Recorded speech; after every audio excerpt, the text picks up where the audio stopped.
Hey guys, it's Sagar, and I finally got my hands on the Redmi Note 5 Pro. I got it from one of the Mi stores in Pune.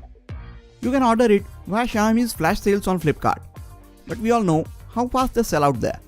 So if you want to get a Redmi Note 5 Pro, hit the Mi store in your city and you might just be able to get one. Let's get straight to the unboxing. It comes in a white box, similar to that of the Redmi Note 5, and I went with a black colored phone this time. I got the 4GB RAM and 64GB storage variant because frankly, I think this one is a better value for your money than the 6GB RAM variant. I'm not even sure if they had a 6GB RAM variant in the stock at the Mi store. The box says that this is made in China. I think the initial stock is imported from China and later on they will start making it in India like they did with the Mi A1. Getting inside the box, we have the black colored phone sitting right at the top. Let's keep it aside for the moment while we take a look at other things in the box. Below the phone, we have some paperwork with warranty and regulatory information. Next, we have this thin flexible TPU case included in the box itself.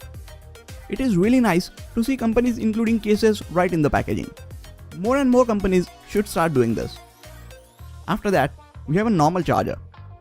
Redmi Note 5 and Note 5 Pro both support fast charging, but they don't come with a fast charger in the box. We then have the USB Type-A to micro USB cable for charging and data transfer. Mi A1 comes with a USB Type-C port and it is available at a similar price range. So I guess Xiaomi could have included the USB Type-C port for charging and data transfer if they wanted. And lastly, we have the SIM tray removal pin. Alright, now let's put all these things back in the box so we can take a better look at the phone itself. I have the Redmi Note 5 in gold and white color. It looks good, but I like the front of my phones to be black because I think it gives a better and more immersive experience while using the phone. Holding the Note 5 and Note 5 Pro side by side, other than the camera placement and slightly smaller pieces of plastic at the top and bottom, their design is mostly the same. They even weigh and feel the same when you hold them in your hands. So the first noticeable thing about the Redmi Note 5 Pro is the big 5.99-inch IPS LCD display. It comes with 18:9 aspect ratio and has got a resolution of 2160 by 1080 pixels. The display is really sharp, bright and crisp to look at. I have heard some guys say that this display is brighter than the one on the Redmi Note 5, but I will have to test it in different lighting conditions before I can confirm that. You don't get capacitive navigation buttons on the smaller bezels below the display. Above the display, you get the earpiece, proximity and ambient light sensor, and a mammoth 20 megapixel front facing camera with a dedicated front facing flash. So you can really step up your selfie game if you get this phone.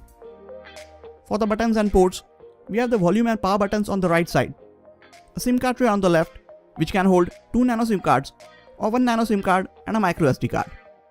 At the top is the IR blaster and a microphone, and at the bottom we have the 3.5mm audio jack, another microphone, speaker and a micro USB port for charging and data transfer. Back of the phone is made of metal with plastic pieces at the top and bottom like we saw on the Redmi Note 5. Fingerprint sensor is where we see it on most of the phones nowadays. And then we have the vertical dual cameras which resemble a lot like the dual cameras on the iPhone X. You also have a single colored flash between the two cameras. Main camera has a 12 megapixel sensor with f2.2 aperture, while the secondary camera has a 5 megapixel sensor with f2.2 aperture, and it is used for capturing all of the depth information.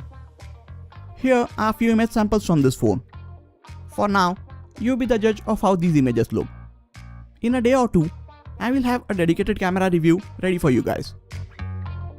Inside, Redmi Note 5 Pro is packing the Snapdragon 636 processor, Adreno 509 GPU, 4 or 6 GB of RAM and 64 GB of built-in storage with a 4000 mAh non-removable battery.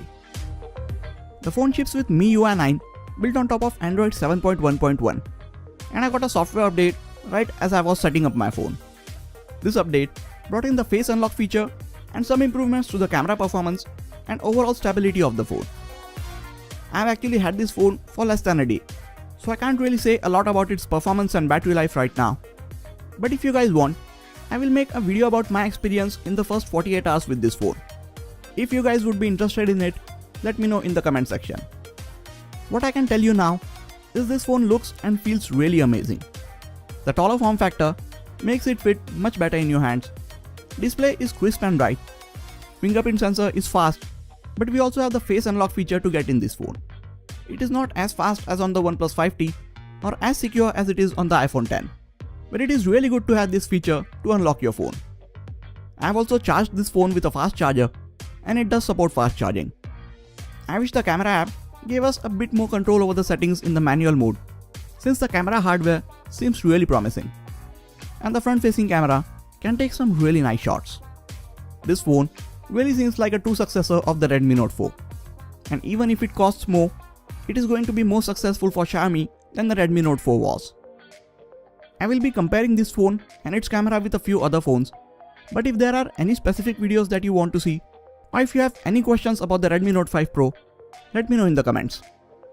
If you are looking to buy the Redmi Note 5 Pro, I will leave a link to it in the description section, and you can get it in the next sale on Flipkart.